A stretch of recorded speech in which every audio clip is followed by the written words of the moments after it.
Nahid Rana out करके वहीं पे खड़ा रहता, कोई सेलिब्रेशन नहीं है, उसको खुशी नहीं है कि पाकिस्तान के बैटर्स आउट कर रहा है।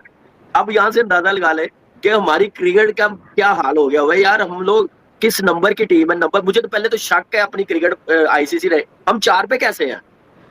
वो घर में जीत जीत के छोटी, जब बड़ी टीमें अपनी छोटी भेज रही हैं, जब बड़ी टीमें अपनी छोटी टीमें भेज रही हैं और आप उनसे जीत रहे हैं, तो काउंट तो वही होगी ना। ये थोड़ी काउंट होगा कि वीक अपोजिशन। मुझे तो ऐसे लग रहा, कसम से मैं खुदा की कसम कह रहा हूँ, कि क्लब क्रिकेट में ऐसी बैटिंग नहीं होती। वर्ल्ड कप हारने पे हमें गुस्सा था, आज हमें उससे ज्यादा गुस्सा है। लेकिन सबसे ज्यादा जो बुरी बात है वो ये है कि लोग अब आहिस्ता आहिस्ता असर लेना छोड़ रहे हैं क्रिकेट को। बहुत सारे लोगों ने आज मैच देखा भी नहीं। हमारी टीम बड़ी टीमों के खिलाफ जो है ना प्रेशर में आ जाती है। क्रिकेट में प्रेशर हर जगह पे है, आप क्लब क्रिकेट भी खेलते तो प्रेशर है ही। भाई आपने तब्दीली क्या किया मुझे बताएं, क्या लेके आए? वही आपके रिजवान, जिस तरह वो न्यूजीलैंड की सीरीज के अगेंस्ट आउट हो रहे थे, आज भी वो वही। जैसे कोई तेज बॉलर आता है, आप देख लें, ठुमके मारने लग जाते हैं। ये वर्ल्ड कप जीती जा रहा है और भाई हमारी टीम को भाई बांग्लादेश बगैर थूक के पेल रहा है।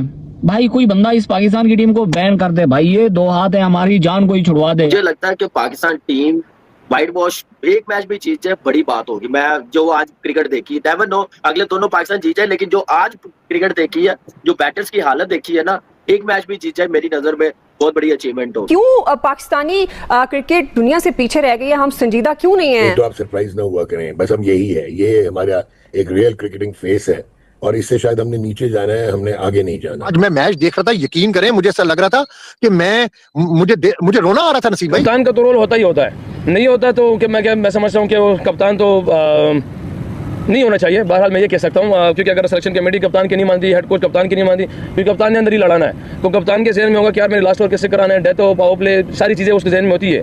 अगर वो कप्तान के बगैर काम करेंगे तो मुझे नहीं पता वो कैसे चलेगा। 3 सालों में जितनी पिटाई इस शहीन शाह अफरीदी की हुई है ना, यकीन मानो इतना क्रोम वाली वीडियो में मियां खलीफा की भी नहीं हुई होगी। सबसे पहले तो गोली उन्हें मारनी चाहिए जिन्होंने बोला 10 ओवर में 60 रन बनाने। एक ही बॉलर था नाहिद राणा, उसने हिला के रख दिया आपको यार। आपके सारे सीनियर और सारे यंगस्टर्स को एक्सपोज करके रख दिया सिर्फ एक बॉलर ने। क्या करेंगे उसका? एक बाबर आजम को गिराने के चक्कर में पूरी पाकिस्तान क्रिकेट गिरा दी। आपने नैरेटिव बदल दिया। बाबर आजम के फैंस कह रहे हैं वो जी बाबर आजम की याद तो आती होगी ना भैया, घंटे की याद नहीं आती है। क्या उसने उखाड़ा है अपने पूरे करियर में, जरा बताना। आपे दर पे शिकस्तों ने यह साबित कर दिया कि अब खाली बातों से काम नहीं चलेगा। पाकिस्तान को पड़ोसी मुल्क भारत से सीखने की जरूरत है। ये हमारे प्लेयर नहीं है, ये हिजड़े हैं, ब्रूस ली वाले हिजड़े हैं। जो भी आता है भाई साहब बगैर थूक के पेल के चला जाता है और इनके एटीट्यूड ही नहीं खत्म होते हैं। मेरी क्रिकेट मजाक बन के रह गई है और तुम वहां बैठ के मजाक कर रहे हो। ईंट पकड़ के नहीं, ईंट पकड़ना तो मतलब किसी गैरतमंद के लिए होता है, बेशर्म के लिए ईंट क्या होती है? कुछ भी नहीं होती।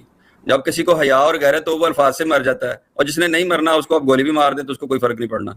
बात असल में ये है कि आप इस चीज को देखिए कि जब आप वर्ल्ड कप वहां से जलील होके, ऐसे अल्फाज नॉर्मली मैं नहीं बोलता, मैं तमीज के दायरे में रहता हूँ, लेकिन जो हुआ वही बताऊंगा ना, इससे बेहतर लफ्ज नहीं है मेरे पास। आप वहां से मतलब वो तजलील हुई ना सबकी, तजलील होके आप वापस आए तो देखे ना, जलील अजीब लफ्ज है, तजलील भी वही है। तो तजलील करवा के जब आप वापस आ जाते हैं तो क्या होता है? आपने कुछ सीखा, आपने किसी से कुछ पूछा, आपने किसी प्लेयर से कुछ पूछा, आपने कहीं कोई रिपोर्ट शाया की, आपने कहीं किसी कोच से पूछा भाई आप वहां जो फैसले किए क्या वो दुरुस्त थे? क्या किसी सिलेक्शन कमेटी से आपने पूछा कि जो प्लेयर्स आपने भेजे थे वो मेरिट पे थे? कोई ऐसी चीज आपने, कई प्रेस कॉन्फ्रेंस हुई जो जब आप सामने आके बैठी है किसी के कि आप सवालों का जवाब दें? क्रिकेट बोर्ड हिसाब देना नहीं है अवाम को, अपने फैंस को, अपने टैक्स पेयर्स को नहीं देना अपने हिसाब। तो आप मुझे बताइए कि जो आपके टिकटें ले रहे हैं, जो आपको मैच देख रहे हैं, जो आपको व्यूवर दे रहे हैं, जो आपके लिए कमाई का बायस है, उनका कोई हक नहीं है? ऐसी परफॉर्मेंस के बारे में मैं क्या बात करूं? बांग्लादेश में आप खेलने आए हैं, एक बायलैटरल सीरीज है और वर्ल्ड कप के बाद उम्मीद यही थी कि आपको थोड़ी सी ब्रीदिंग स्पेस शायद मिल जाएगी। बांग्लादेश जो है वो 10वें नंबर की टीम है, वो प्रेशर में है, इसलिए कि डायरेक्ट क्वालिफाई करने के लिए उनको 9वें नंबर पे पहुंचना है। सो उनको जोर लगाना है। पाकिस्तान तो सेल थ्रू करना चाहिए, इसलिए कि हमेशा से कोई प्रॉब्लम मसले नहीं रहे बांग्लादेश के अगेंस्ट। बट क्या है कि आप बेशक यंगस्टर्स को खिलाएं, 4 डेब्यू करवाया आपने आज, मगर अगर यंगस्टर्स की fundamentals, technique, fall back position जो है बेस स्ट्रांग नहीं होगा तो आप आगे नहीं बढ़ सकते हैं। और इन बच्चों का कसूर नहीं है, इसलिए कि जिस सिस्टम में आप इनको डालते हैं क्रिकेट सिखाने के लिए, बैटिंग बॉलिंग सिखाने के लिए, वो सिस्टम ही स्ट्रांग नहीं है। वहां पे जाके कुछ आप ज्यादा सीखते नहीं, और जैसे स्टैंडर्ड थोड़ा सा बढ़ता है, नवीद राना जैसा एक बॉलर आता है जो कि 145 पे बॉल करता है, तो सबकी टेक्निक जो है ना वो इधर उधर तितर बितर हो जाती है, बाउंसर पे भी फंसते हैं, अगले बॉल पे भी फंसते हैं, और ऐसे लग रहा था कि पूरी टीम बैटिंग के पॉइंट ऑफ व्यू से रस्टी है। टीवी पे भी बात हो रही थी तो उसमें मैं यही बोल रहा था, मैंने कहा अब तो आपको ये सोचना है, और आप दोनों ये बात बताइएगा, कितने ऐसे यंगस्टर्स होंगे कामरान आपके ख्याल में जिनको अभी पता ही नहीं होगा कि पाकिस्तान और बांग्लादेश की कोई सीरीज चल रही है। ये हालत हो गई है पाकिस्तान की क्रिकेट की कि उनको पता नहीं होगा पाकिस्तान टीम खेल रही है। जी बिल्कुल ऐसे ही है। मुझे तो ऑनेस्टली बताओ, मुझे तो ऐसे लग रहा था कि एक इंटरनेशनल टीम बांग्लादेश की है और दूसरी टीम कोई क्लब की ना, उनके सीरीज वर्ल्ड कप में जाना, उन्होंने प्रैक्टिस मैच वो खेल रहे हैं। इस लेवल की क्रिकेट मुझे नजर आ रही थी और मुझे समझ नहीं आ रही थी, ऑनेस्टली बताऊं, शर्मिंदगी हो रही थी। मैंने आपको कॉल की, आपसे बात नहीं हुई कि ये किस टाइप की हम लोग क्रिकेट खेल रहे हैं। हम 4 डेब्यू करवाए हैं, बिल्कुल, अब जो 15 गए हैं उनमें से खिलाने हैं ना जो बेस्ट लगे हैं। यार उन 15 में भी बेस्ट नहीं खिला रहे। हारिस राव किस बेस पे बाहर बैठा, मुझे समझ नहीं आई। मुझे एक बात बताया, एक्सपीरियंस पूरे वर्ल्ड कप में भी यही रोना था कि 15 में भी बेस्ट नहीं खिला रहे। हाँ जी, इसको क्यों बाहर बिठाया, मुझे समझ नहीं आई। वो वहां तक नौबत नहीं आई। फिर कल बासित भाई कह रहे थे, हम कह रहे थे प्रोग्राम कितने बजे करें, बासित भाई कह रहे थे 8 घंटे लगा लो। नहीं, मैं 8 घंटे इसलिए कह रहा था नमाज की वजह से ना।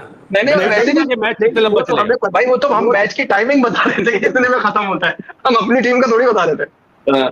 तो वो मैं वो सोच रहा था, मैं ऑनेस्टली वो बात सोच रहा था कि यार हमने तो 8 घंटे का आइडिया लगाया था, ये तो मेरे ख्याल से T20 मैच से पहले खत्म हो गया। वर्ल्ड कप हारने पे हमें गुस्सा था, आज हमें उससे ज्यादा गुस्सा है। लेकिन सबसे ज्यादा जो बुरी बात है वो ये है कि लोग अब आहिस्ता आहिस्ता असर लेना छोड़ रहे हैं। क्रिकेट को बहुत सारे लोगों ने आज मैच देखा भी नहीं, उन्हें क्या हुआ, अच्छा हार गए, तो उनके लिए कोई चीज ही नहीं। ये एक लम्हा फिक्रिया है, क्योंकि फिर ये स्पॉन्सर और दूसरे सारे जो लोग हैं वो लोग भी दूर होते जाएंगे अगर ऐसी परफॉर्मेंस रहेगी। देखिए गुस्से में जब पाकिस्तान टीम हारी थी, नहीं पहुंची सेमीफाइनल में, तो उस वक्त मेरे भी जज्बात ये थे पूरी टीम को निकाल देना चाहिए, लेकिन जाहिर है मेरे पास इख्तियार नहीं था और ना मेरी चलती है ना सोशल मीडिया की चलती है। लेकिन जो आगे बैठे होते हैं ना लोग, अरबाब इख्तियार, वो ऐसे जज्बात और गुस्से में आके फैसले नहीं करते, उन्हें तहम्मुल मिजाजी का मुजाहरा करना चाहिए। अब ये एक साथ आपने 4 खिलाड़ियों को डेब्यू करा दिया, ये क्या है, एक एक करके खिलाते, 2 खिलाते, 4 खिलाड़ी। और देखें आपको फर्क नजर आ गया कि हम लोगों ने पावर प्ले के 10 ओवर में बनाए 41 रन, 1 विकेट हमारी गिरी, उन्होंने बनाए 81 रन, 1 विकेट उनकी भी गिरी, डबल्स तकरीबन रन उनके थे। जिस तरह उन्होंने एग्रेसिव बैटिंग की उसके बरक्स बिल्कुल हम लोग पिच पे जाके सो गए थे। और ये नए बच्चे हैं, इनको सारों को जो खेले एक ही मैच में फ्लॉप हुए, इनको जिम्मेदारी बिल्कुल उन पर डालना भी ठीक नहीं है। ये तो अरबाब इख्तियार का काम है कि उनको सोचना चाहिए था कि जज्बात पे आके जो वो फैसले कर रहे हैं ठीक है गलत है। 1 स्पिनर आपने खिलाया और 3 आपके स्पेशलिस्ट बॉलर थे, वो तो अगर ज्यादा रन भी हम बना लेते तो बाद में फंसता ये मैच। ओवरऑल देखें तो बहुत ही खराब परफॉर्मेंस। तो आप सरप्राइज ना हुआ करें, बस हम यही है, ये हमारा एक रियल क्रिकेटिंग फेस है और इससे शायद हमने नीचे जाना है, हमने आगे नहीं जाना। और उसका रीजन है, ये मैं मायूसी की बात नहीं कर रहा, अनफॉर्चुनेटली अगर आप देखें कि T20 के फॉर्मेट को हमने घुसाने की कोशिश की वनडे इंटरनेशनल्स में। एक यूनुस खान ने एक स्टेटमेंट दी थी, उन्होंने सोशल मीडिया पे, उन्होंने कहा था कि एक बाबर आजम को गिराने के चक्कर में पूरी पाकिस्तान क्रिकेट गिरा दी, आपने नैरेटिव बदल दिया। मैं आपसे सबसे पहले ये सवाल करता हूं कि आपका डिबैकल होता है वर्ल्ड कप में 2026 के T20 में, आपका जो हेड कोच है वो चले जाता है न्यूजीलैंड, वहां से वो डायरेक्ट पहुंचता है ढाका और प्रेस कॉन्फ्रेंस में कहता है कि हमने प्लेयर्स ड्रॉप नहीं किए, हम एक्चुअली नए यंगस्टर्स को चांस दे रहे हैं। तो उसने वो यंगस्टर्स देखे नहीं हुए। So that is ironic, number 1। Number 2, यही क्रिकेट बोर्ड जो है क्यों नहीं आइडेंटिफाई कर पा रहा, क्यों हम सिम्टोमेटिक ट्रीटमेंट करना चाह रहे हैं, क्यों हम बीमारी की तशखीस और डायग्नोसिस पे नहीं जा रहे। शायद गैरी कर्स्टन और जेसन गैलिस्पी जो हैं वो चाहते थे कि कुछ सही करें और उन्होंने आइडेंटिफाई किया था जो पाकिस्तान की फॉल्ट लाइंस थी आपके टेक्निक मेथड में। मैं और आप जैसे लोग रोते रहते हैं कि दुनिया की क्रिकेट बहुत आगे चली गई, हम इरेलेवेंट हो गए, कि वो साइंटिफिक हो गई। मुझे तो लग रहा है हमारे पास तो बेसिक्स भी नहीं थी। आज 140 में जहाँ पे बॉलर आया है और आपके बैट्समैन जो टॉप ऑर्डर है, तीनों के 3 जो डेब्यूटेंट्स हैं उनको तो लग पता गया, उनको समझ ही नहीं।